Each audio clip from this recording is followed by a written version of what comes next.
ये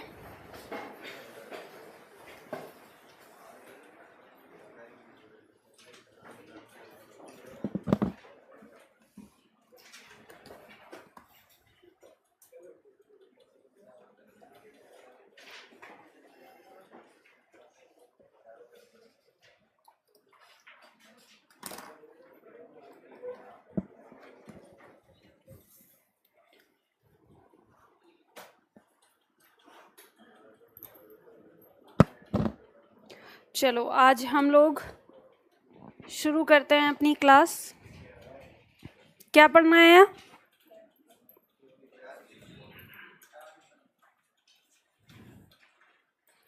यण संधि तक हो गया था। आज हमें पढ़ना है अयादि संधि।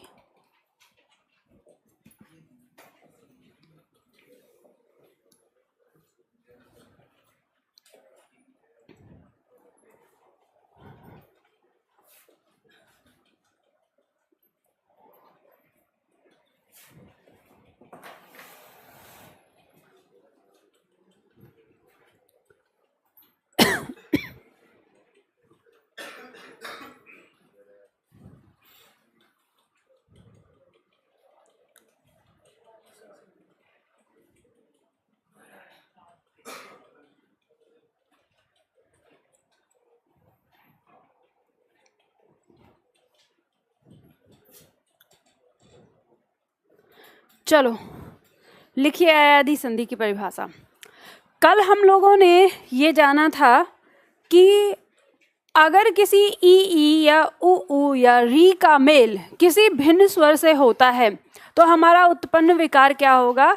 ई य में बदल जाएगा, उ व में बदल जाएगा और री र में बदल जाएगा। आज हम जानेंगे कि ऐसा भी तो हो सकता है कभी कि यदि ए आय का मेल और ओ औ का मेल किसी स्वर से हो तब क्या विकार होगा। तो वही हम लिखेंगे यहाँ पर। देखो, यदि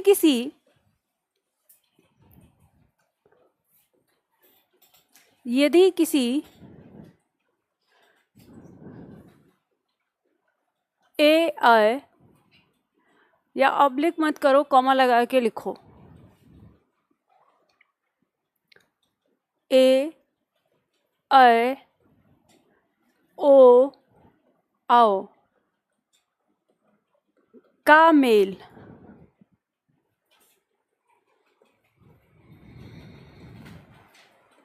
किसी स्वर से। अब ध्यान दीजिएगा, हमने जब यण संधि की बात करी थी तो हमने कहा था भिन्न स्वर, लेकिन हम अयादि संधि में बात कर रहे हैं कोई भी स्वर। अब सेम भी आ सकता है, ठीक है, सेम का सेम भी। तो जब किसी ए आय ओ औ का मेल किसी स्वर से होता है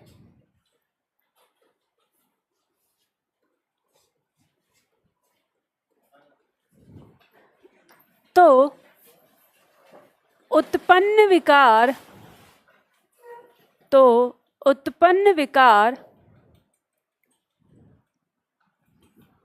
इसके आगे लिखना है,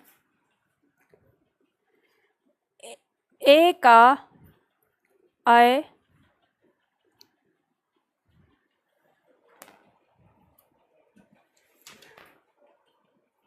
क्या समझ में नहीं, ये दिख रहा है, ये भी नहीं दिख रहा, ये टेढ़ा हो गया है। अब दिख रहा है? छेड़ा था क्या किसी ने? चलो, हाथ मत लगाया करो यहाँ पे किसी चीज से, है ना, नाराज हो जाएंगी वैसे ही, तो फिर दिक्कत हो जाएगी आप लोगों को।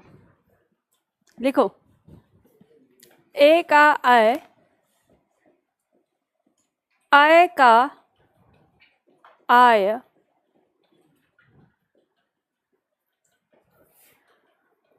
ओ का अव तथा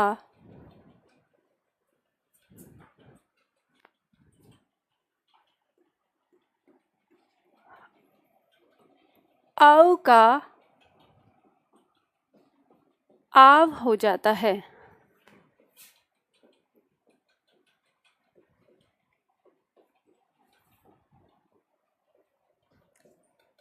तथा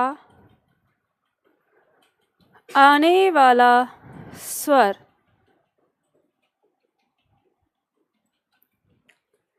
साथ जुड़ जाता है।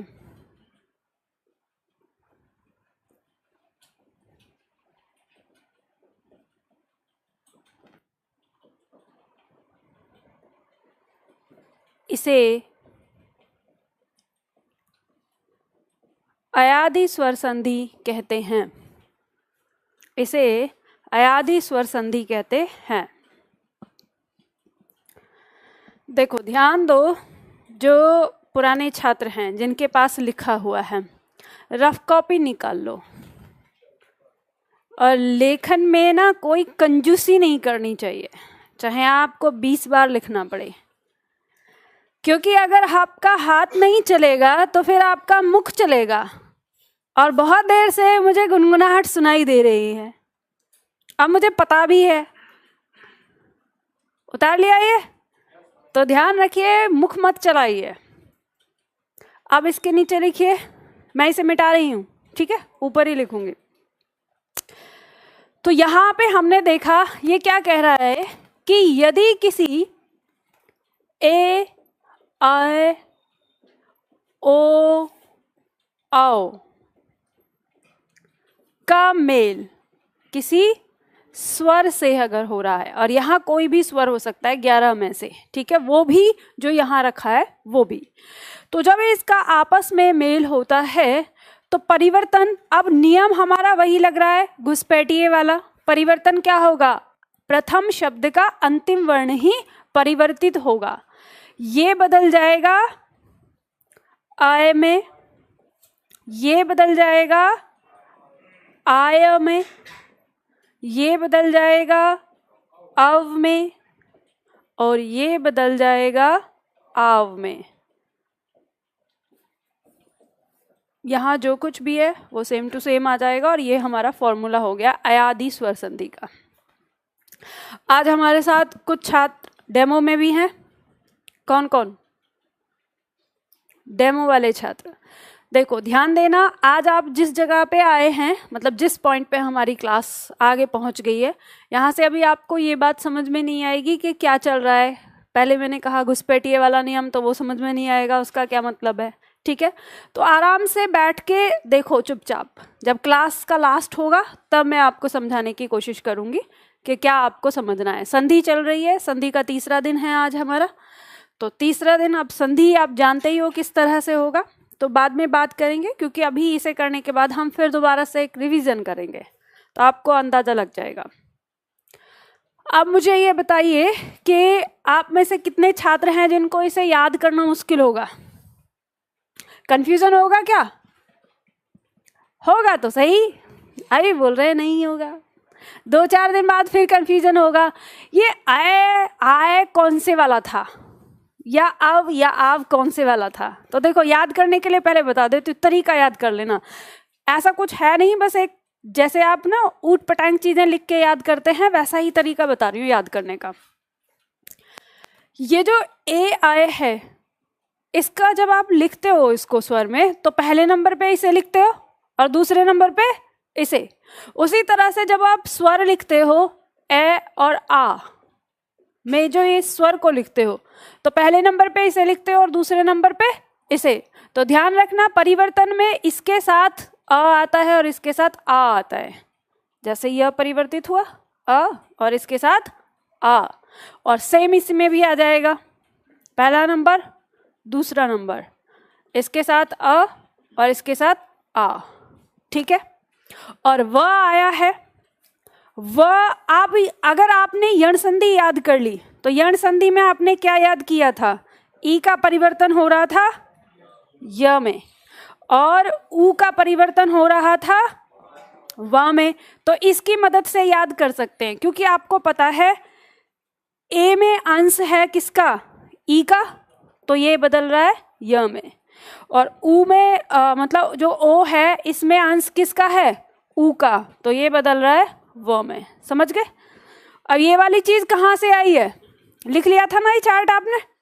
ये चीज आपकी आई है, याद करो वो दिन जब मैंने आपको वर्णमाला पढ़ाई थी, और वर्णमाला में मैंने उत्पत्ति के आधार पर आपको पढ़ाए थे मूल स्वर।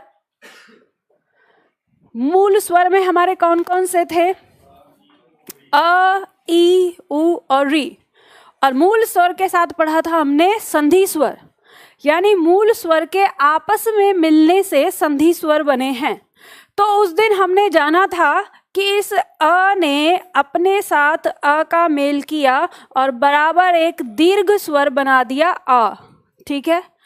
इस ई ने ई के साथ मेल किया और एक दीर्घ स्वर बना दिया ई, और इस ऊ ने ऊ के साथ मेल किया और एक दीर्घ स्वर बना दिया ऊ।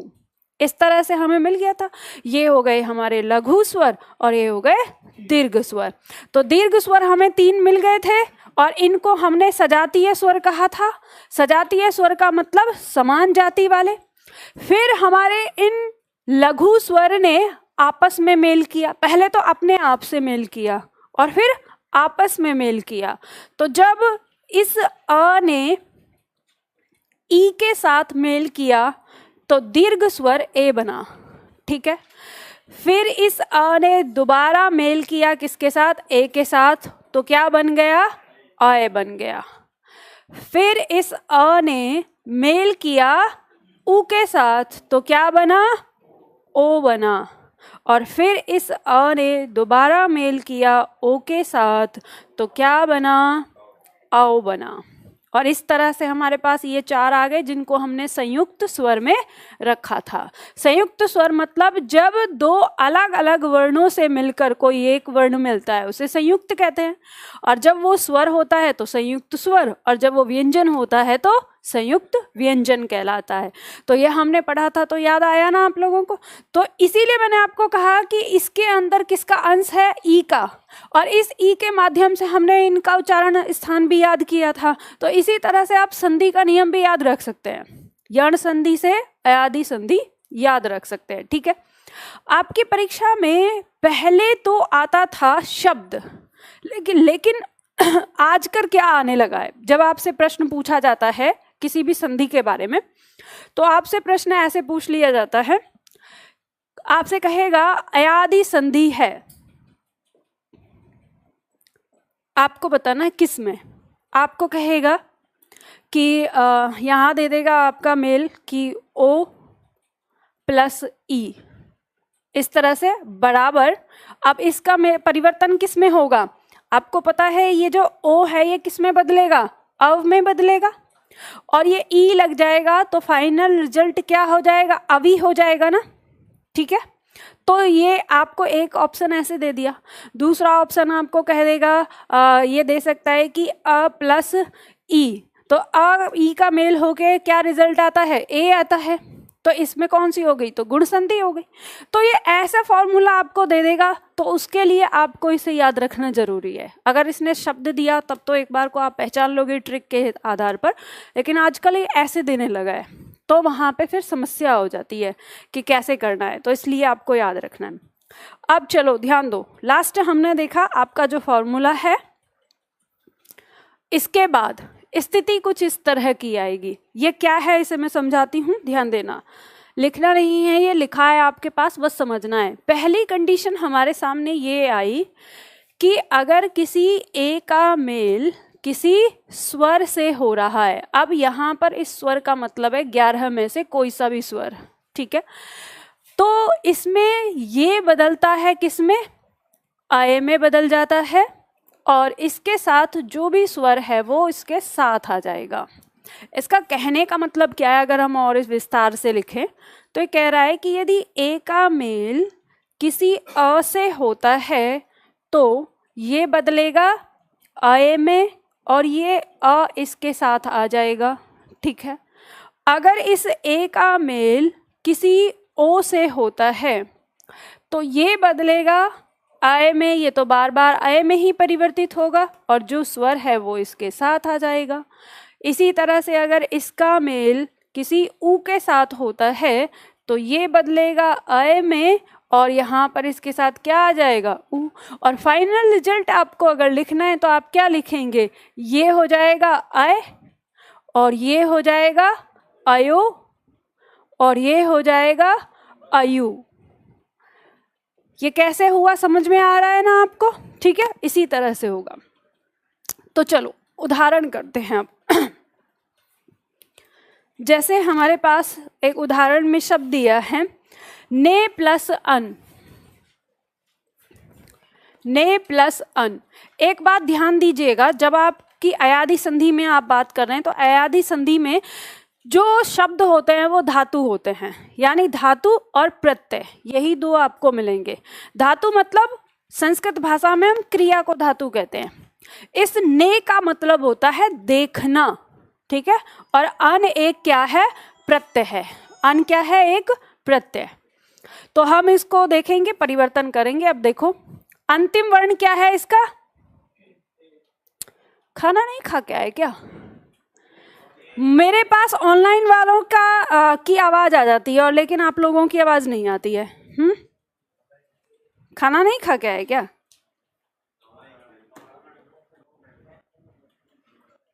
चलो बताओ अंतिम वर्ण क्या है? ए। प्रथम वर्ण क्या है? अ। ए नहीं होता, कितनी बार समझाऊं, ए नहीं है, अ। ठीक है, दोनों का मेल होता है तो ये किस में परिवर्तित होगा, अय में। यहां पर ये आ जाएगा, टुकड़ा क्या बचा, साथ में जुड़ जाएगा। यहां टुकड़ा क्या बचा है, जब ये बाहर निकलेगा तो ये बच जाएगा ना, तो ये यहां पे आ जाएगा। अब देखिए आपको वर्ण विच्छेद करना सिखाया है, वर्ण संयोजन करना है। ये अ इस न को पूरा करेगा तो न हो गया, ये अ इस य को पूरा करेगा तो य हो गया, बचा हुआ टुकड़ा आ जाएगा। शब्द क्या हो गया, नयन। उतारो उदाहरण में, ठीक है।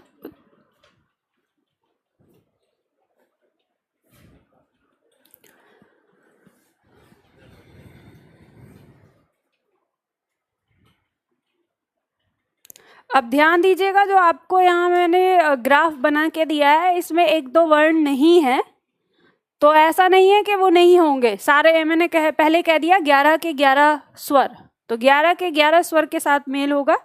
तो अगर इसमें कुछ मिसिंग भी है तो ये मत सोचना।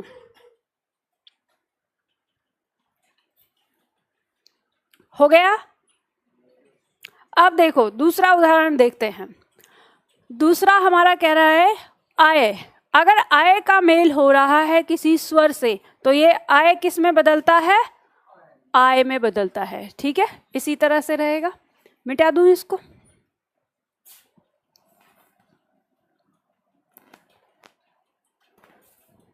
देखो उदाहरण देखते हैं। जैसे गय प्लस इका, ये जो गय है ये धातु है और इसका मतलब होता है गाना। ठीक है, अंतिम वर्ण क्या होगा, अय। इसका मेल किससे हो रहा है, ई से। दोनों का मेल होगा, ये किस में परिवर्तित होता है, आय में होता है।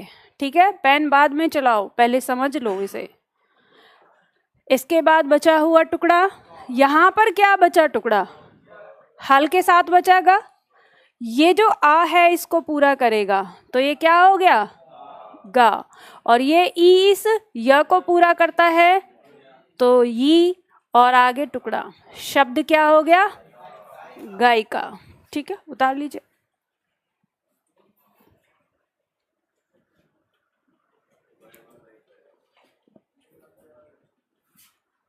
और इका की जगह अगर हम अक लगाते हैं तो गायक हो जाएगा।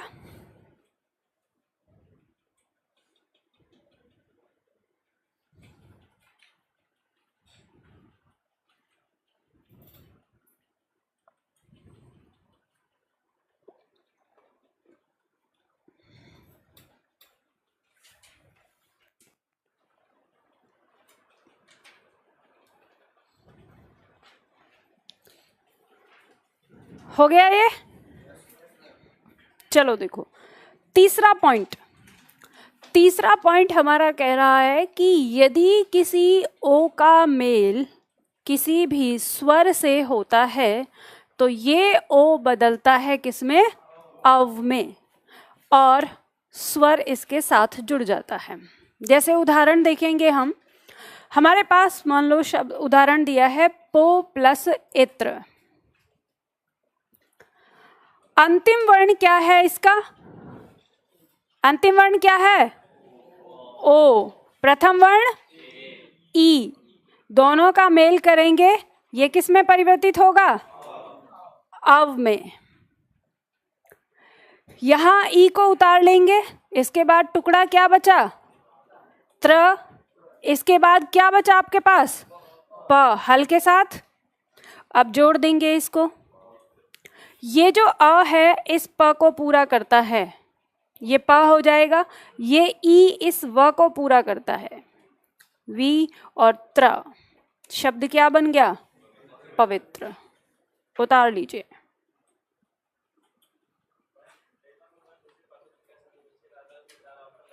अरे भाई तुम संधि विच्छेद के पीछे क्यों पड़े हो, तुम्हें तसल्ली नहीं होती, ये बताओ ये समझ में आया है कि नहीं, आ गया ना। तो मैंने कहा है कि अंतिम पॉइंट तक चुप बैठे रहो, एक कदम उछल के ये दिखाता है कि ये तो समझ में आ गया, अब आगे इतनी जिज्ञासा बढ़ रही है। अरे शांति रखो, बार बार कह दिया, कल भी समझाया तुम्हें 2 बार भी, बार बार संधि विच्छेद को पूछते हो। जब संधि विच्छेद पढ़ेंगे तब बात करेंगे, पहले मुझे पढ़ाने तो दो संधि विच्छेद। अब डाउट आएगा, कहते हैं इतना सरल हो जाएगा ये संधि कि आप फिर कहोगे कि अरे मैम आनंद आ गया, पर पहले पढ़ने तो दो। उतार लिया ये। चलो अब देखते हैं दूसरा। अगर हम अ का प्रयोग करते हैं, ठीक है, अव होता है तो इसका रिजल्ट ये बदलेगा किसमें, आव में, और स्वर इसके साथ आ जाएगा। जैसे मान लो उदाहरण लेते हैं हम, शब्द है श प्लस अक। इस श का मतलब शक्ति से होता है, ताकत से, अक प्रत्यय है, ठीक है। अंतिम वर्ण क्या है, अंतिम वर्ण है, ये बदले, इसमें अंतिम वर्ण है हमारा औ। प्रथम वर्ण क्या है, अ। दोनों का आपस में मेल होता है तो ये किस में परिवर्तित होता है, आव में होता है। मैंने मना किया है कि पेन मत चलाओ अपना, लेकिन पेन आप साथ में ही चलाते हो मेरे, हाँ। अरे आप अपने साथ में लिखवाने के लिए बोलूंगी, मैंने कहा ना अब हमारी गाड़ी स्पीड पकड़ने वाली है, कल से पकड़ेगी स्पीड, देखूंगी आप कितना तेज लिखते हो, ठीक है। तो बस आज भर के लिए थोड़ी तसल्ली रखो, जो बता रही हूं वो सीख लो। ये यहाँ पे आ जाएगा इसके साथ, इसके बाद क्या बचता है, क, यहाँ पर क्या बचा, श, और ये किसके साथ बचेगा, हल के साथ। ये इसको पूरा करेगा, शब्द क्या हो गया, शा। ये इसको पूरा करेगा, व, और ये क, शब्द क्या हो गया, शावक, ठीक है। उतार लो अब जल्दी से फटाफट।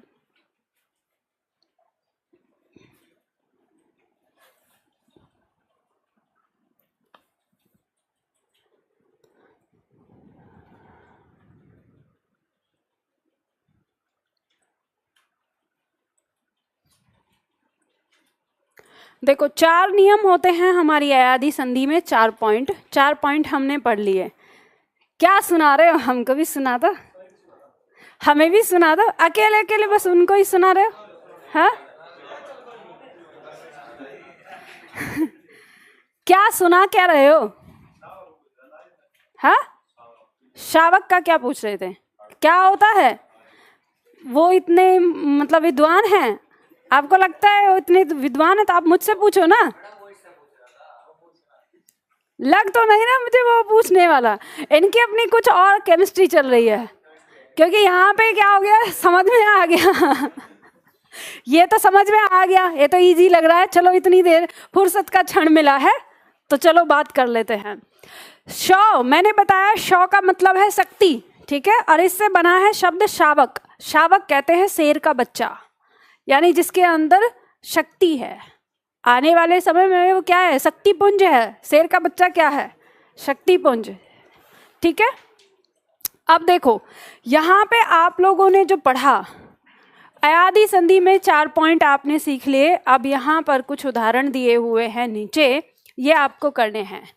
आप में से बहुत सारे छात्र ऐसे होंगे जिन्हें लग रहा होगा कि मैम हमको ये ज़्यादा टफ लगा अयादी संधि को इस तरह से सॉल्व करना, तो मैं उनसे कहूँगी कि अगर ज़्यादा उन्हें टफ लग रहा है तो ये 2 4 5 जो शब्द हैं इनको रट लो कि इनमें अयादी संधि है, क्योंकि यही शब्द होते हैं। हिंदी भाषा में संस्कृत के ये वो शब्द हैं जिनमें अयादी संधि आपको पूछी जाएगी, तो आप इनको रट सकते हैं। आगे इनका संधि विच्छेद भी रट सकते हैं रटने के लिए तो। लेकिन जब अगर आपकी परीक्षा में फॉर्मूला दे के पूछ लिया तो वहाँ पे फिर अटक जाएंगे आप। तो इसलिए मेरी सलाह है कि आप इसका अभ्यास तो करेंगे ही। जब आप इसका अभ्यास करेंगे तो फॉर्मूला अपने आप याद होगा आपको, और ये सारी चीज़ें पता चल जाएंगी, शब्दों को याद रख सकते हैं। अब जब आपकी परीक्षा जैसे आती है, मान लो आप पढ़ते हैं, शॉर्ट ट्रिक की हम बात करते हैं, तो वहाँ पे आप पढ़ते हो कि शब्द के बीचों बीच अगर ये दिखाई दे तो ये संधि होती है, शब्द के बीचों बीच ये दिखाई दे तो इसमें ये संधि होती है।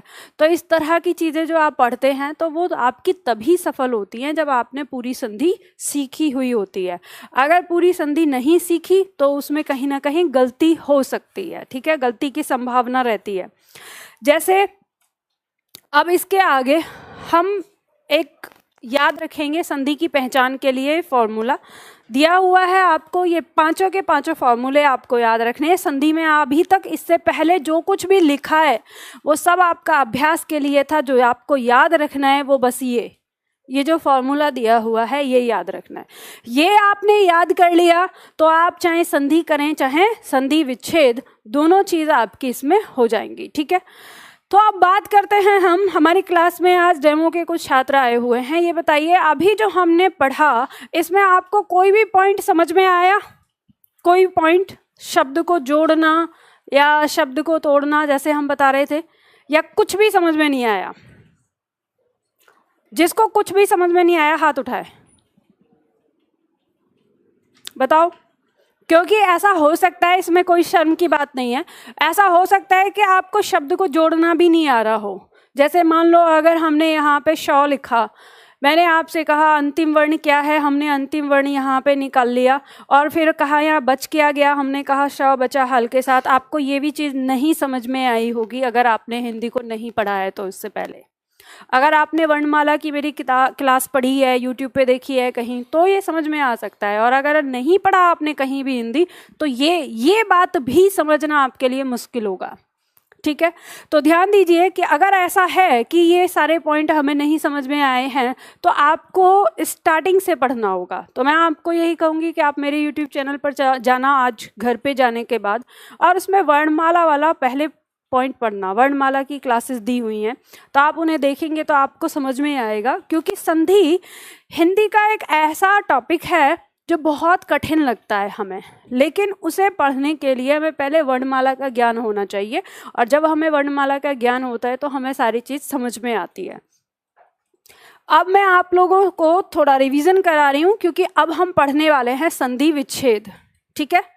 और संधि विच्छेद करने के लिए हम क्या करेंगे? संधि विच्छेद करने के लिए हमें संधि करना आना चाहिए, और जो हमने संधि किया है वही हमारा वापस चलेगा।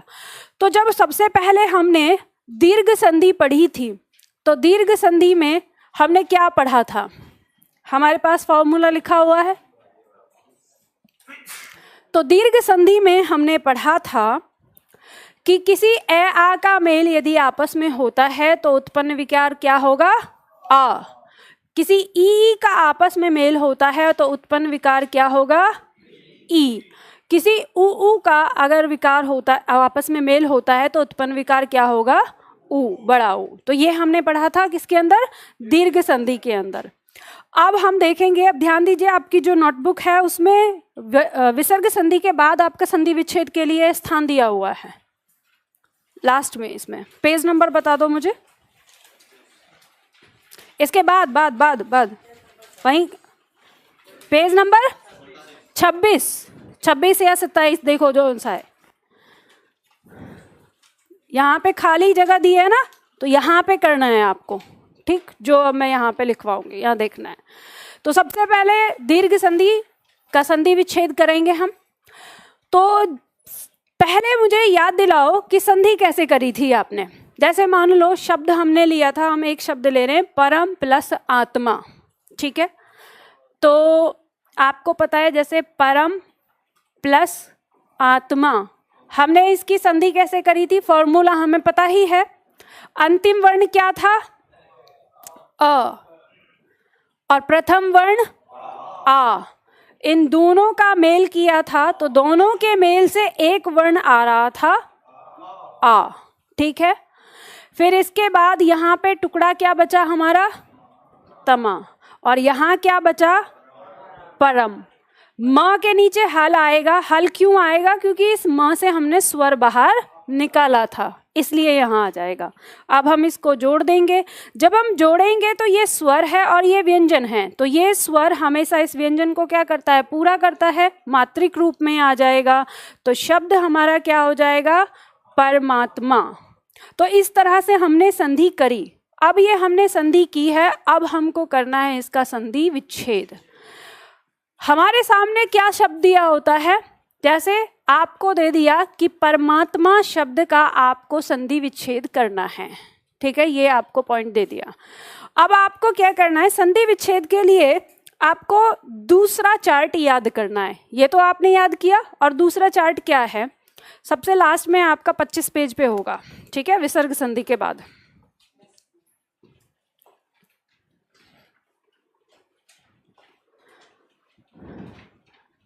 जिसे आप अक्सर शॉर्ट ट्रिक के रूप में याद करते हैं, ठीक है।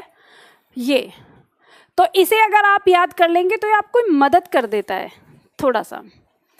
दीर्घ संधि कहती है कि किसी शब्द के बीचों बीच अगर आपको आ, बड़ी ई और बड़ा ऊ दिखाई दे तो वहाँ मान लेना नहीं, मतलब वहाँ संभावना है दीर्घ संधि के होने की, ठीक है।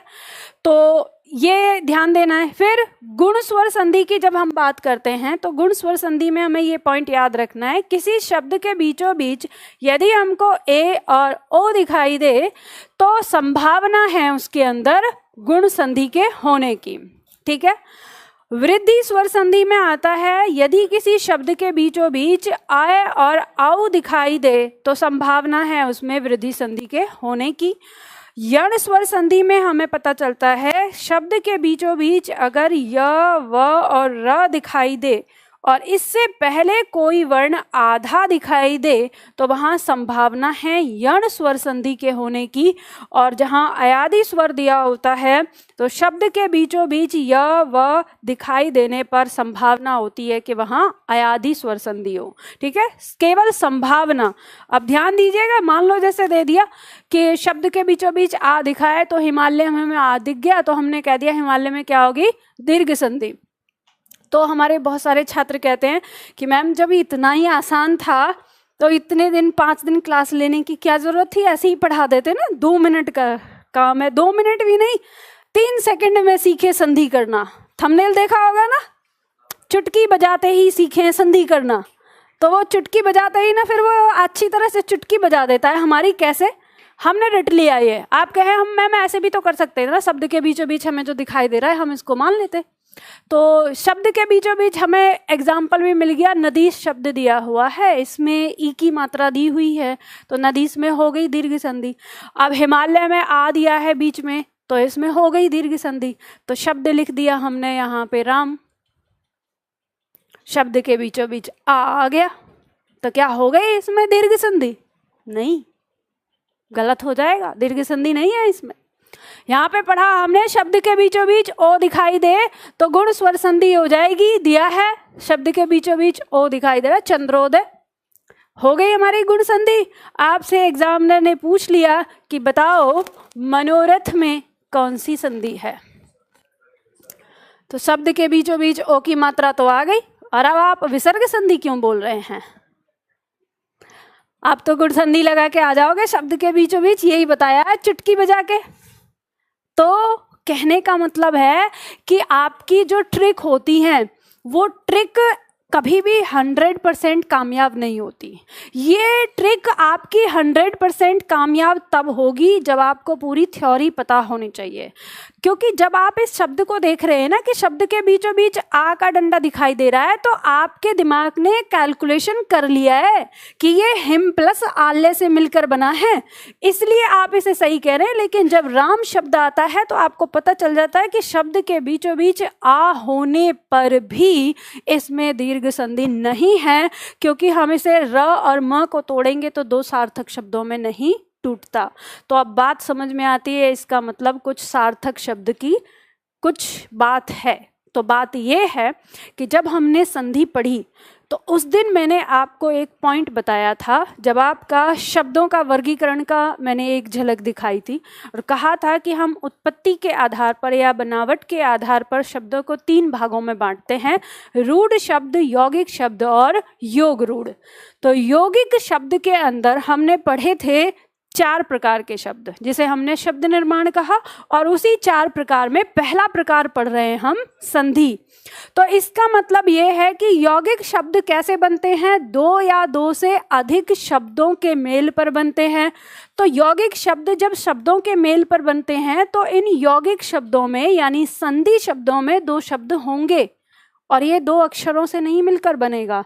तो हमें क्या चाहिए, संधि उस शब्द के अंदर होती है जिस शब्द को 2 शब्दों में तोड़ा जा सके।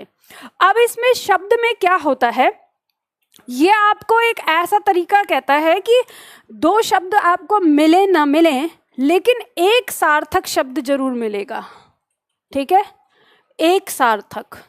अब एक सार्थक क्यों कहा है हमने, तो क्योंकि किसी शब्द से पहले उपसर्ग लग जाता है तो वह भी संधि का काम कर देता है सार्थक शब्द के साथ मिलकर, और किसी शब्द के बाद अगर प्रत्यय लग जाता है तो वह भी सार्थक शब्द के साथ मिलकर संधि का काम कर देता है। ठीक है, तो यानी हमें ये पता चलता है कि हमें कम से कम एक सार्थक शब्द की आवश्यकता होती है, और शर्त ये होती है कि जो सार्थक शब्द जिससे वो मिलकर बना है, बनने वाले नए शब्द के अंदर उसका अर्थ निहित होना चाहिए। अगर वो उससे अलग हो जाए, बिल्कुल दूर हो जाए, तो फिर वो संधि नहीं होती है। अब किस प्रकार से ये हम देखते हैं। जैसे मान लो हमने उदाहरण लिया, अभी हमने जब से संधि करी हमने उदाहरण लिया परम प्लस आत्मा, तो हमने परमात्मा शब्द बनाया। परम शब्द का अर्थ क्या होता है, सबसे बड़ा, जो सुप्रीम है, और आत्मा मतलब आत्मा। तो परमात्मा शब्द का क्या अर्थ हुआ, वो आत्मा जो इस सारी आत्माओं से सबसे सुप्रीम है। तो इन दोनों शब्दों का अर्थ इसके अंदर निहित है या नहीं। तो ध्यान रखना, केवल संधि करने से संधि नहीं बनती है। संधि में बनने वाला शब्द का संबंध इन दोनों शब्दों में से या तो दोनों के साथ हो या तो किसी एक शब्द के साथ होना जरूरी होता है, तब संधि बनती है। जैसे मैंने आपको शब्द बताया था, हमने पढ़ा था श प्लस अक। ये अक तो था हमारा प्रत्यय, और जब ये प्रत्यय हो गया तो इसका अपना तो कोई अर्थ नहीं है। अब इसमें मूल शब्द रह गया श, और ये एक धातु, तो इस धातु का अर्थ होना चाहिए। और जब इससे शब्द बना शावक, तो जब ये शावक शब्द बना तो इसका मतलब इसका अर्थ था शक्ति, ये क्रिया है। तो इस शावक के अंदर शक्ति का अर्थ है, क्योंकि शावक होता है शेर का बच्चा, और शेर का मतलब है शक्ति पुंज, तो इसके अंदर वो शब्द है, अर्थ है। इसी तरह से जैसे हमने शब्द बनाया था कि शब्द था हमारा गए प्लस इका, जब हमने बनाया इसमें, इस गए का अर्थ मैंने बताया गाना। अब ये वो गाना नहीं, मतलब क्रिया वाला गाना, ठीक है, जिसे हम गाते हैं। तो इससे शब्द बना हमारा गायिका। तो गायिका कौन होती है, गाना गाने वाली। तो इस शब्द में इसका अर्थ निहित है कि नहीं, तो इसका अर्थ निहित है। तो ध्यान दीजिएगा, तभी हमारी संधि सफल होती है जब उसके अंदर ये अर्थ होता है। ठीक है, ये बात आपको समझ में आ गई। अब इसके बाद हम देखते हैं संधि विच्छेद हम कैसे करेंगे। तो हमने संधि बनाना सीख लिया था, अब हमारा चलेगा अनुमान। तो हमने वो ट्रिक समझ ली कि शब्द के बीचों बीच अगर हमको ये दिखाई दे तो इसमें इसकी संभावना है। तो हम देख रहे हैं कि शब्द के बीचों बीच हमें ये आ दिखाई दे रहा है, तो हम संभावना व्यक्त करेंगे इसमें दीर्घ संधि के होने की। तो हम फिर क्या करेंगे, तो आपके पास दो तरीके हैं, या तो आपको इतने में समझ में आ जाना चाहिए, और मान लो अगर नहीं समझ में आ रहा तो आप इसे ये करिए कि जो ये आ दिखाई दे रहा है, इस आ को यहां से निकाल लीजिए बाहर। आपने ये बाहर निकाल लिया। जब आप इसको बाहर निकालेंगे तो इस शब्द में टूट फूट होगी, यह शब्द टूट जाएगा दो टुकड़ों में, तो इसके दो टुकड़े रख लो। जब आप इसको यहाँ निकालेंगे तो इसके आगे क्या बचेगा, परम बचेगा हल के साथ, क्योंकि म से हमने आ बाहर निकाला। और बाद में कौन सा टुकड़ा बच गया, ये बच गया। तो हमने इसको ऐसे लिख लिया, ठीक है, ऐसे हमने टुकड़ा लिख लिया। अब हमारे पास आ गया ये आ। अब याद करो वो फॉर्मूला जो मैंने आपको बताया था। फॉर्मूला क्या था कि किसी ए या आ का मेल किसी ए या आ से होता है तो उत्पन्न विकार क्या होता है, आ होता है। तो अब आप इसको लिख सकते हैं, यानी ये जो आ आया है ये दो तरह की कंडीशन पे आएगा, या तो ए या तो आ, या तो ए या तो आ, ठीक है, इन्हीं दो कंडीशन में आएगा। अब आपको क्या करना है, इस शब्द के साथ जोड़ देना है बारी बारी से, परम या परमा, इन दोनों में से कोई एक ही शब्द होगा इधर, और इसको इसके आगे जोड़ना है, आत्मा या आत्मा, ये दो शब्द आ गए। अब आपको खोजना है इसमें से वो सार्थक शब्द जो असलियत में है। तो परमा शब्द नहीं होता, ये कट जाएगा, तो यहाँ आपको पता चल गया यहाँ क्या है, परम। और आत्मा शब्द नहीं होता, तो आपको पता चल गया यहाँ क्या है, आत्मा। तो ये संधि किससे बनी है, परम प्लस आत्मा। बताइए समझ में आया है कि नहीं। अब बताओ, अब पूछो।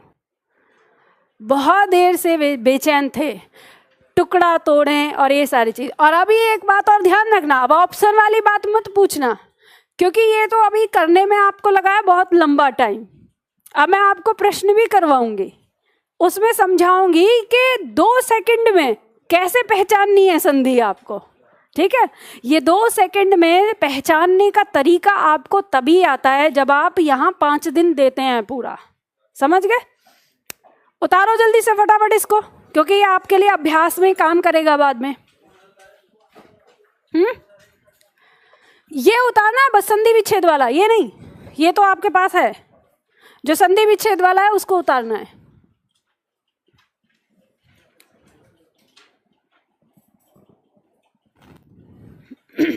हम पढ़ रहे हैं हिंदी नहीं, मैथ्स, मैथ्स ही रहेगा। ये तो लोग झूठ बोलते हैं कि हिंदी पढ़ते हैं, आप खुद ही बताना। ऐसे ही थोड़ी ना कहा है वैज्ञानिक भाषा है, वैज्ञानिक भाषा प्रूफ होती है, ये बात ध्यान रखना, और आपको पता चल जाएगा। और एक चीज़ और, वर्णमाला इतनी ज़्यादा मतलब सख्त है कि आपके लगभग हर टॉपिक में आपको आके जगह जगह पे पूछती रहेगी, मैं याद हूँ या भूल गए, बार बार चेक करती रहेगी, मैं याद हूँ या भूल गए। तो जिसने वर्णमाला पर अगर विजय पाली, उसके लिए हिंदी में कुछ भी नहीं है, फिर वो हिंदी का विद्वान। इतनी प्यारी भाषा है और हम लोग अपनी भाषा को कभी इज्जत ही नहीं देते।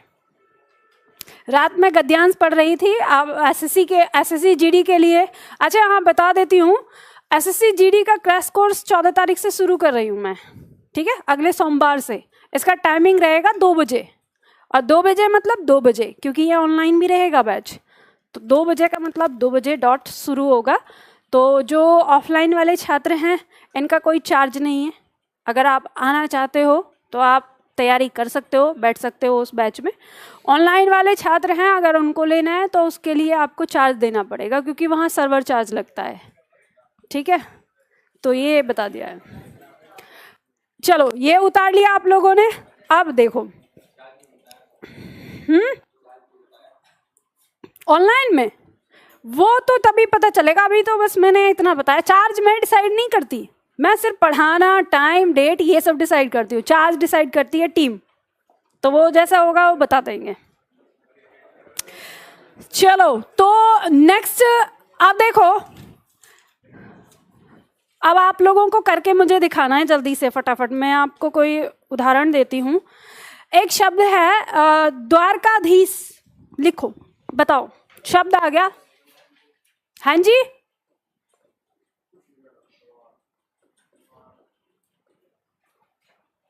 इसका संधि विच्छेद करना। हाँ बोलो, कुछ तो बोल रहे थे, क्या बोल रहे थे?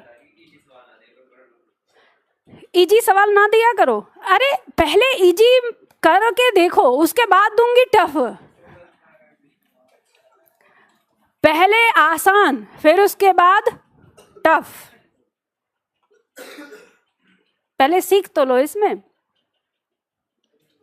दिमाग लगाओ। जिनकी कलम रुक रही है वो सामने ध्यान दें।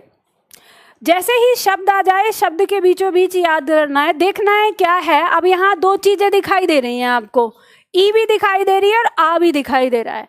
तो सबसे पहले हम जो पहले दिखाई दे रहा है, ज्यादा बीच में है, उसको देख लेते हैं। तो ज्यादा बीच में आ है, तो इसको हम बाहर निकालेंगे, तो यहाँ पे टुकड़ा बचेगा हमारे पास धीश, ठीक है। और यहाँ निकालेंगे तो क्या बचेगा? द्वार। अब ये हल के साथ आ जाएगा। आपको ये पता ही है कि ये किसी ए या किसी ए या आ से मिलकर बना है। रख दीजिए शब्द को, द्वार या द्वारका,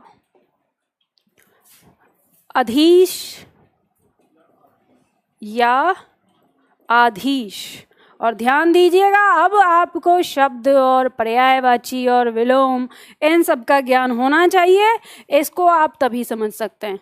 आपको पता है द्वारक नहीं होगा, द्वारका होगा।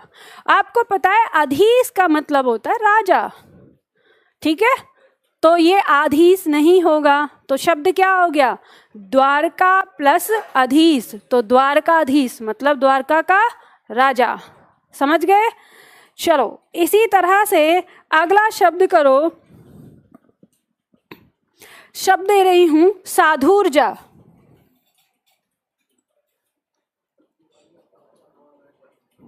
साधुर्जा करो।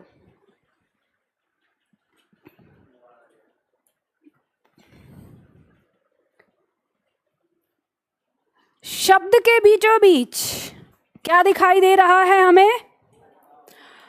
ऊ दिखाई दे रहा है, बड़ा ऊ। तो इसको बाहर निकाल लेंगे। टुकड़ा एक आ गया इधर और एक टुकड़ा इधर बच गया। आपको पता है ये रिजल्ट आता है या तो कोई छोटा ऊ या तो कोई बड़ा ऊ का मेल किसी छोटा या बड़े ऊ से होने पर। रख दो इसके साथ।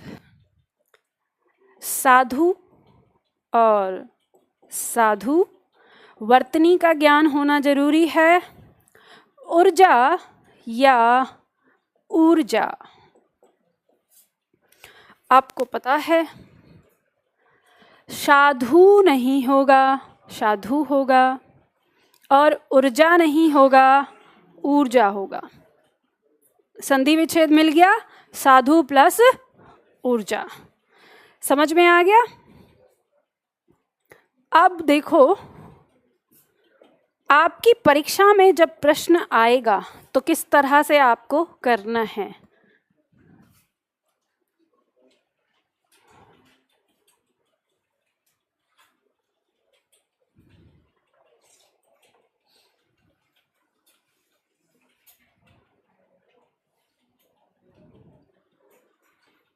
चलो इसको अभी मैं प्रश्न आपको बाद में कराऊंगी, अगली संधि देख लेते हैं उसके बाद। हाँ, इसमें दिया नहीं है। जैसे मान लो, अब मैं अगला शब्द लेती हूं आपको। अगला शब्द है रमेश। करके देखो। हमने दूसरा पॉइंट जाना था कि शब्द के बीचों बीच अगर हमें ए दिखाई दे रहा है तो हम क्या समझ लेंगे कि इसमें गुण संधि हो सकती है, तो इसको बाहर निकालेंगे। ये बाहर निकाल लिया, बचा हुआ टुकड़ा यहाँ रखेंगे, बचा हुआ टुकड़ा इधर रख देंगे। ठीक है, आपको पता है ये कब आएगा?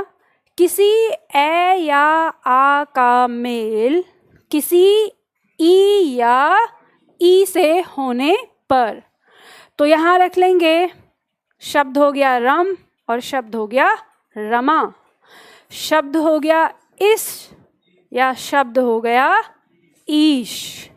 अब बताइए, आपको पता है रम नहीं होगा, रमा होगा, और इश नहीं ईश होगा। तो क्या हो गया संधि विच्छेद? रमा प्लस ईश।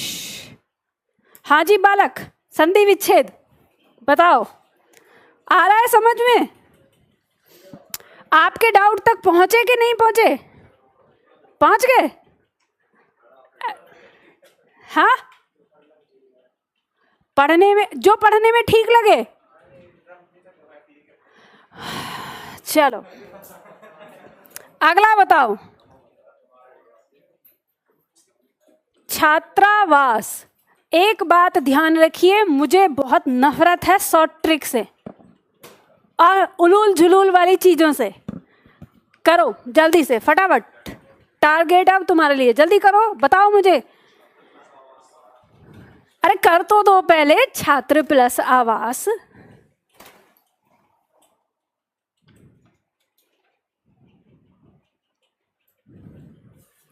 चलो आपके साथ मैं भी करती हूं जिनकी कलम रुक रही है।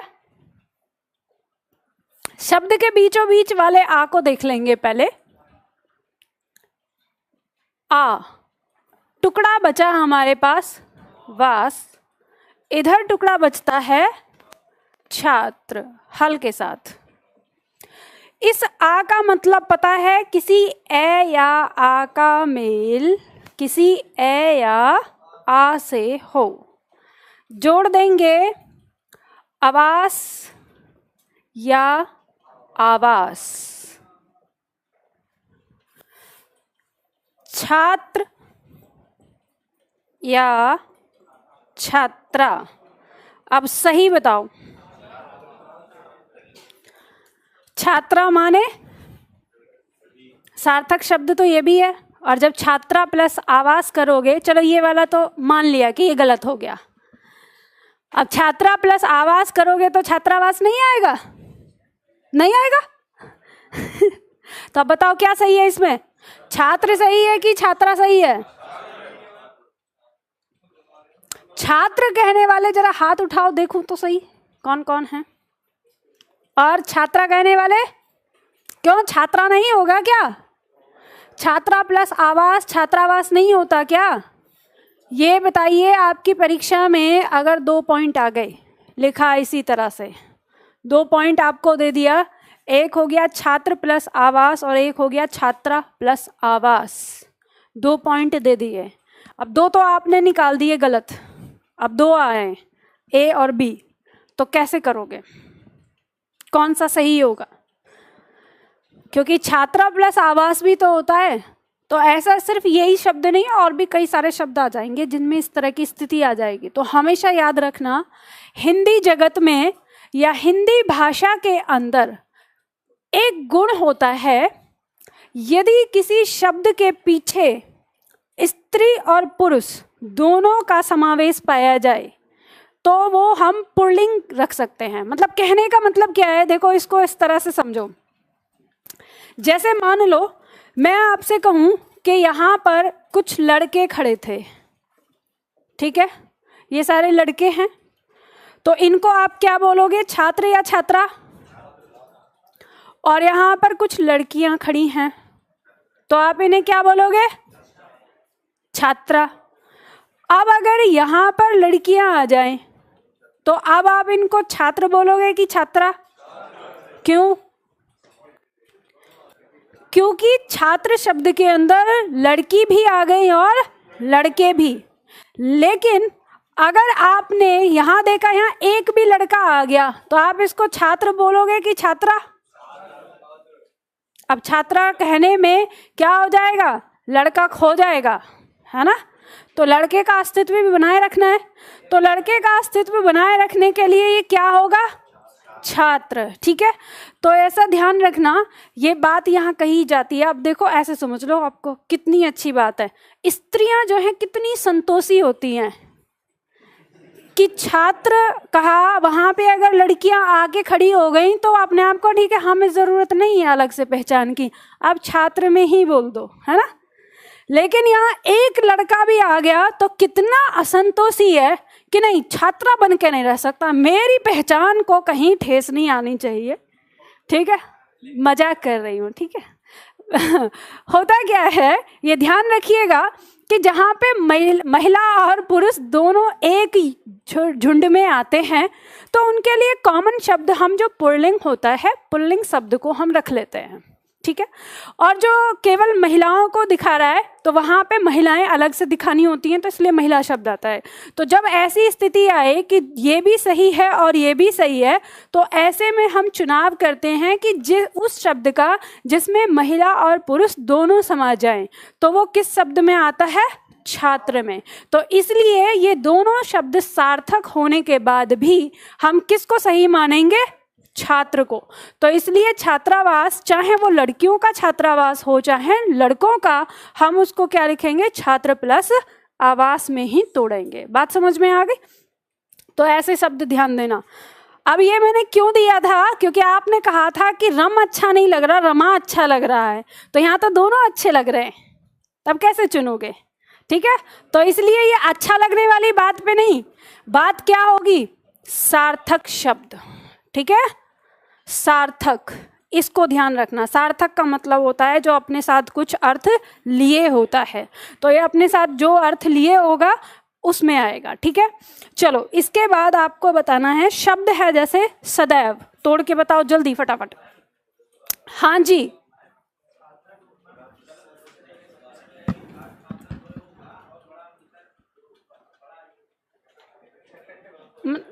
अरे रुक जाओ, तुम लोग अपना काम करो, फिर से बोलो, मैं समझ नहीं पाई।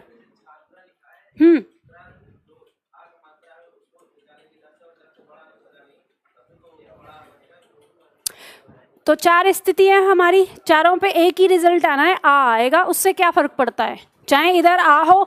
याद करो मैंने आपको जो पहला पॉइंट दिखाया है चलो इसमें तो फिर मुझे खोजना पड़ेगा, आपको याद होगा मैंने बताया था ना, ए का प्रयोग अगर ए के साथ, ए का मेल अगर आ के साथ, या आ का मेल किसी अ के साथ, या किसी आ का मेल किसी आ के साथ, 4 कंडीशन होनी है, इससे ज्यादा तो होगी ही नहीं, रिजल्ट हमेशा क्या आएगा, आ आएगा।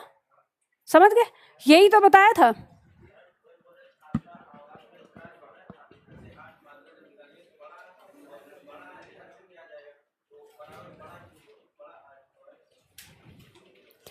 हम वही बात तो कह रहे थे इतनी देर से कि छात्र और छात्रा दोनों शब्द के साथ वही शब्द बनेगा, तो हमें एक चुनना है, या तो हमें छात्र चुनना है या छात्रा चुनना है, दोनों तो नहीं चुन सकते।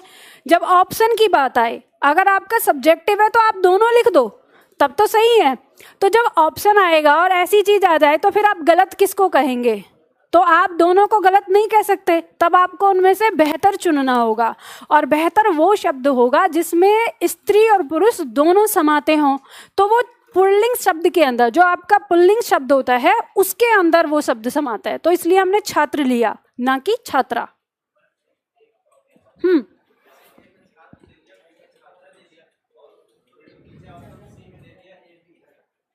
हाँ, अगर ए भी दिया है उसने ऐसे करके, दोनों ऑप्शन दिया तो फिर आप उसी को चुनोगे, क्योंकि दोनों से ही तो आ रहा है उत्तर आपका। ठीक है, चलो समझ में आ गया, ये सदैव हो गया ना, कैसे होगा, करूं या हो गया। चलो अगला करके दिखाओ मुझे, करूं। चलो देखो, शब्द के बीचों बीच ये दिखाई दे रहा है हमें, तो निकाल लेंगे इसको बाहर। ये आ गया हमारा आए, यहां पर टुकड़ा क्या बचा, व, यहां पे टुकड़ा क्या बचा, शद। इसका मेल हमें पता है ये किससे बना है, दो कंडीशन है, किसी ए या आ का मेल किसी ए या आए से हो तो बस यहाँ पे रख दीजिए।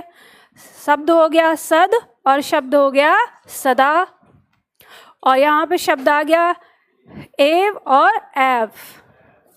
आपको पता है और नहीं पता है तो पता करके रखना पड़ेगा, शद नहीं सदा और एव नहीं एव, ठीक है। एव का मतलब होता है होना संस्कृत में, तो सदा मतलब जो हमेशा होता है उसे क्या कहते हैं, सदैव, ठीक है, हमेशा होना सदैव। आगे अब आपको करना है, एक शब्द है, अब देखो जो आपकी ट्रिक फेल होती है वो ऐसी जगह होती है,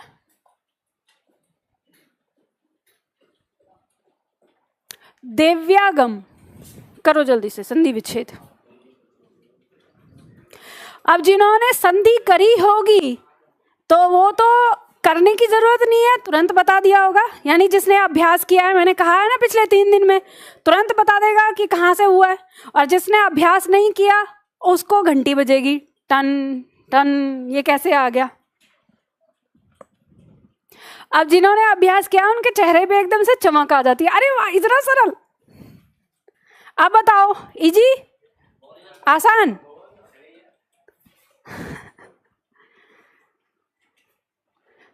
आसान है ये भी,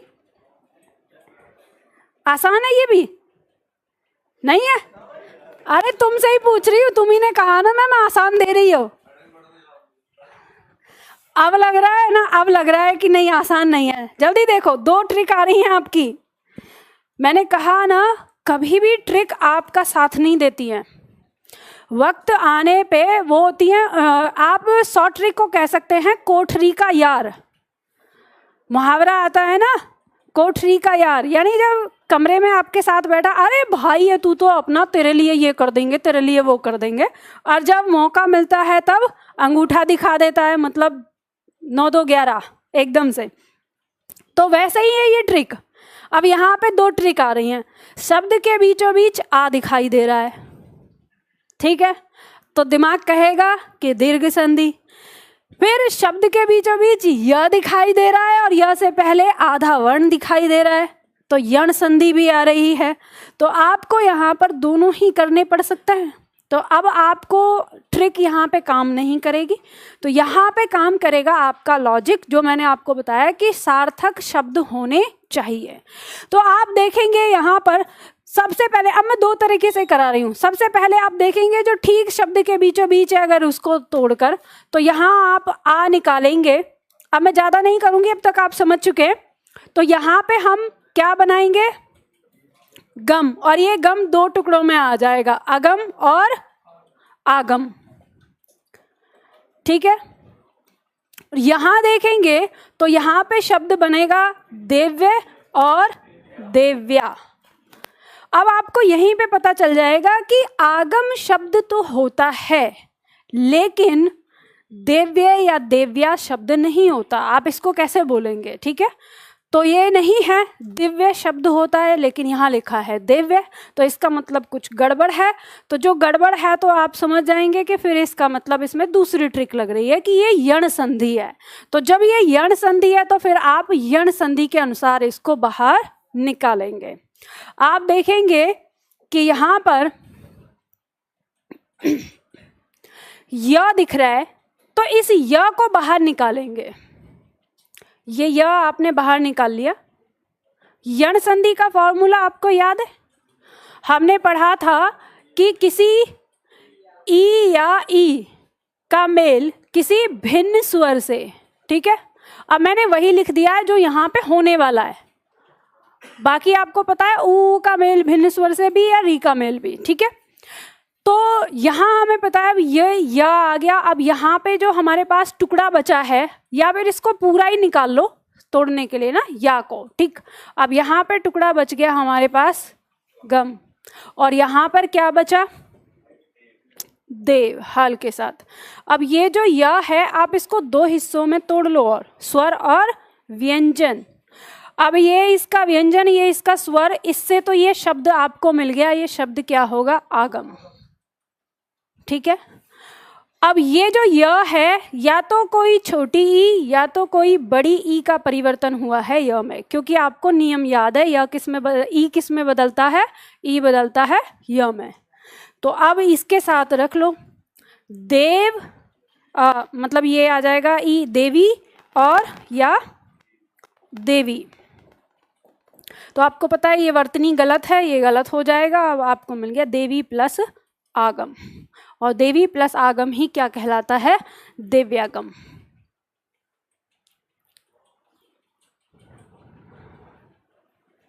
समझ गए? आसान आ गया। अब दूसरी संधि दूं? एक संधि और करके दिखाओ मुझे। वैसे तो आसान है, इसमें कुछ नहीं है। मध्वाचार्य, मिटा दूं इसको? अगला करो मध्वाचार्य। ये बिल्कुल इसी के जैसा है, समझ जाओगे।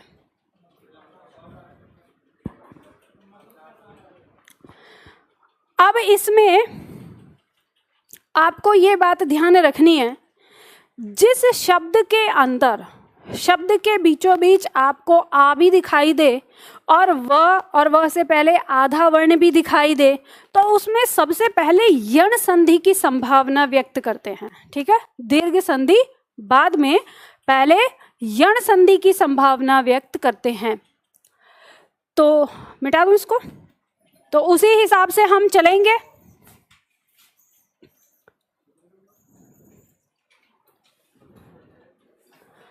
शब्द के बीचों बीच वा दिखाई दे रहा है, इसको बाहर निकाल लो। यहां पर चार्य,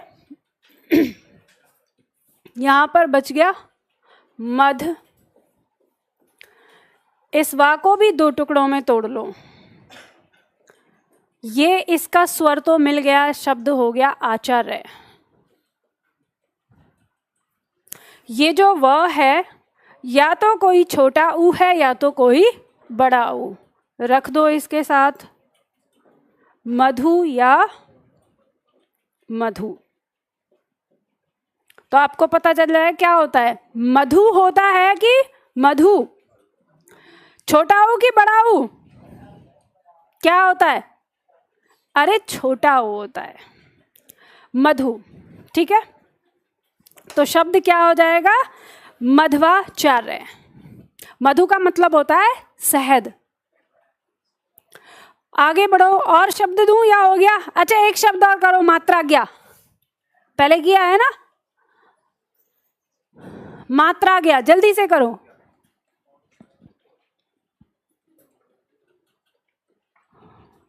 यण संधि है ये आपके।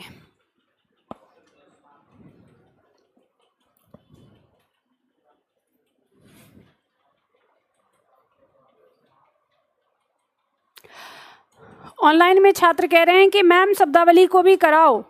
बेटा शब्दावली करवाऊंगी, लेकिन संधि हो जाने दो। संधि के लिए थोड़ा सा टाइम चाहिए होता है। संधि हो जाने के बाद शब्दावली डेली होगी। किया?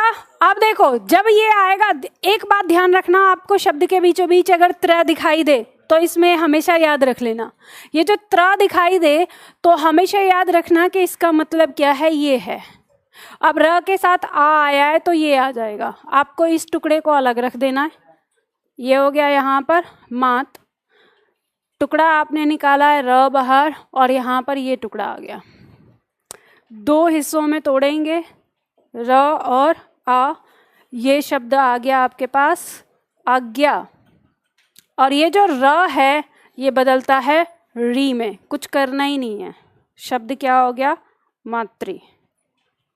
यण संधि अगर संधि करी है तो आराम से निकल जाएगा।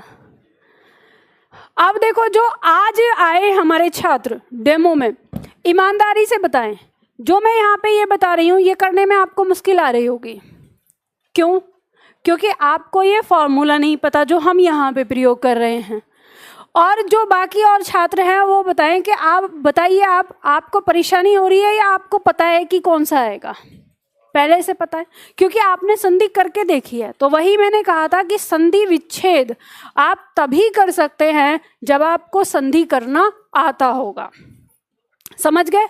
अब देखो, ये तो आपने किया, तो इसमें तो लगता है आपको टाइम। अच्छा, इसके साथ एक और है गई अयादी संधि जो आज की है, उसको भी बता देती हूँ। जैसे मान लो शब्द लिखा है आपका पवन, और ध्यान रखिएगा अयादी संधि का संधि विच्छेद तो बहुत ही आसान है। जैसे मान लो आपने पवित्र लिखा था, ये मैंने कराया, इसी को करवाती हूँ, पवित्र शब्द। तो जैसे ही आपको पता चल जाए कि इसके अंदर अयादी संधि है, तो आपको खोजना होगा इसका संधि विच्छेद। ठीक है, तो इसको आप वर्ण विच्छेद में तोड़ दो। ये हो गया प, इसका स्वर अ, फिर हो गया व और इसका स्वर ई, फिर हो गया त्र और इसका स्वर अ। जहां पे आपको दिखाई दे, अब देखो इसमें आपको कैसे पता चलेगा, आपको दिखाई दे रहा है ये व और व से पहले अ, और ये आपको पता है कि अब जो है ये कौन सा वर्ण होता है जो अब में परिवर्तित होता है, तो आपको पता है ओ।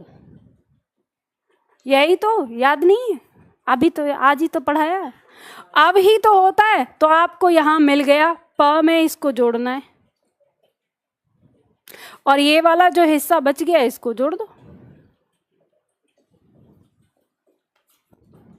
संधि विच्छेद। समझ गए? शब्द किया था आपने शावक,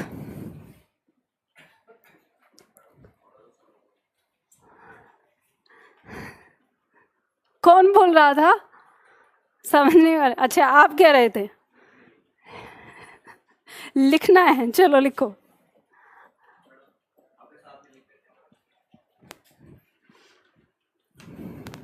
लिख लो, चलो। जब मैं मना करती हूँ तब मेरे साथ लिखते हैं, और जब मैं छोड़ देती हूँ कि आप मेरे साथ लिखो तब बाद में टाइम मांगते हो।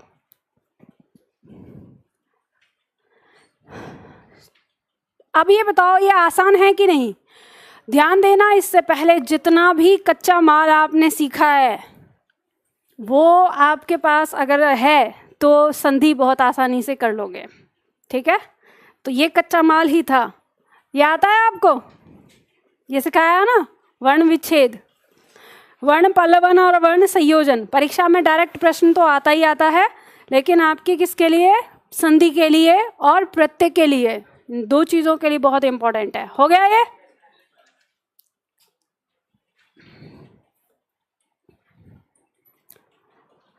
अगला शब्द था शावक। ठीक है, शावक शब्द हमारा, इसको तोड़ देंगे हम। स प्लस अ, फिर आएगा व और व का स्वर अ, फिर क और क का स्वर अ। आपको खोजना है उस शब्द को जहां संधि दिखाई दे रही है। रिजल्ट जो आया था यहाँ था ना आव, और आव वो कौन सा वर्ण था जो बदलता है? तो आपको पता है औ, तो इसके साथ जुड़ जाएगा, तो ये क्या हो जाएगा? शौ, और ये अक, शौ प्लस अक। ठीक है, इसी तरह से आपने जोड़ा था, लिखा था गायिका, इसको टुकड़ों में तोड़ेंगे तो ग प्लस आ, य, ई, क और आ। संधि कहाँ है? यहाँ है। ये कौन सा वर्ण था जो बदला था? तो आए था, तो ये हो गया गए, और यहाँ पे इका साथ में जुड़ जाएगा। आ गई संधि आराम से। कुछ ऐसा है ही नहीं जो आपको परेशान करेगा। जो चीज़ आपको परेशान करे बस तोड़फोड़ मचा दो। हमेशा मैं यही बात बोलती हूँ, फिर परेशानी खत्म। घर पे मत कर देना ये काम, वरना मम्मी बहुत मारेगी। पता चले कि अरे ये परेशान करा है। बस एक चीज़ के साथ तोड़फोड़ कर सकते हो, और वो है आपका मोबाइल। ऑनलाइन वाले नहीं, फिर क्लास नहीं हो पाएगी। फिर ऑफलाइन पढ़ने वाले छात्र अगर परेशान करें मोबाइल तो तोड़ दो उसको, है ना। देखो जैसे मान लो आपका ये शब्द आया है संधि विच्छेद के लिए। अब मैं आपको बताती हूँ संधि कैसे करनी है, प्रश्न उत्तर किस तरह से करने हैं आपके। अभी हमारी संधि रह गई है। जैसे मान लो शब्द दिया है अत्यधिक शब्द में कौन सी संधि है, तो आप कैसे खोजेंगे इसे। आप देखेंगे शब्द में आपको यहाँ पे य और य से पहले त दिखाई दे रहा है, ठीक है, तो इससे आपको पता चल जाएगा कि यह हमारी यण संधि है। ठीक, आगे देखो अगला दिया हुआ है संधि विच्छेद करना है किसका, सप्त ऋषि का। जब भी संधि विच्छेद वाला आए तो आपको हमेशा क्या करना है, अब जो ये सप्तर लिखा है ये गलत हो गया तो ऑप्शन कट गया, ठीक है, और यहाँ पे लिखा है सप्तह, ये ऑप्शन कट गया, इनमें से कोई नहीं तो होगा ही नहीं, सप्त प्लस ऋषि यहाँ पे दिया हुआ है। इतनी आसानी, ये होगा आपका 2 सेकंड में। जैसे हाँ,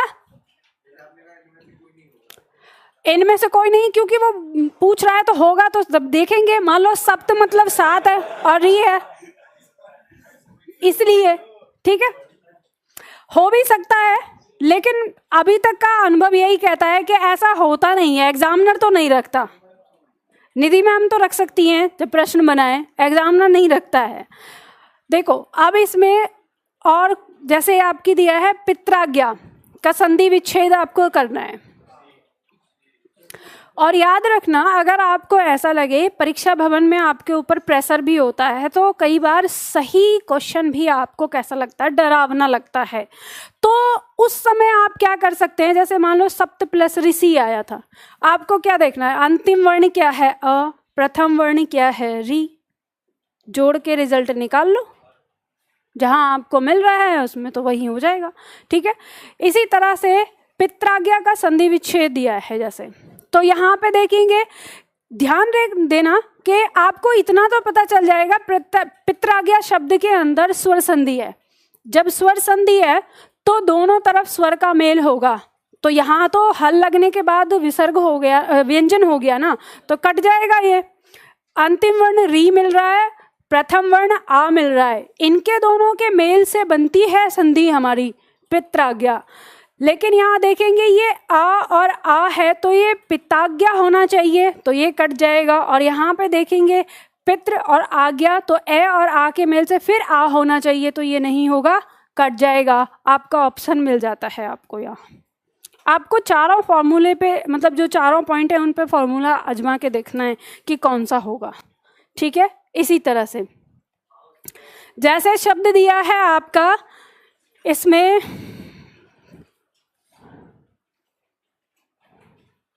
ये अभी सब आपकी व्यंजन संधि है, ठीक है। जैसे देखो ग्रीस शब्द दिया है, तो इसमें आपको पता है ग्रीस शब्द का संधि विच्छेद करना है। तो पहले तो जो जिसमें विसर्ग दिया है, हल दिया है, इसको काट दो, ये कट जाएगा। अब यहाँ पे आया ग्री प्लस इस और यहाँ इस, तो इस नहीं होता, ये कट जाएगा, आंसर मिल गया। ऑप्शन काट के आपको आंसर आसानी से मिल जाएगा। लेकिन ये सारी चीज़ें तभी होंगी जब आपने इसको पढ़ा होगा, ठीक है। तो आज हमारे यहाँ पे स्वर संधि समाप्त होती है। अब ये बताइए, आप में से अगर किसी को स्वर संधि में कहीं कोई डाउट है, स्वर संधि, केवल स्वर संधि, व्यंजन या विसर्ग नहीं, तो आप पूछ लीजिए, नहीं तो फिर आज की छुट्टी।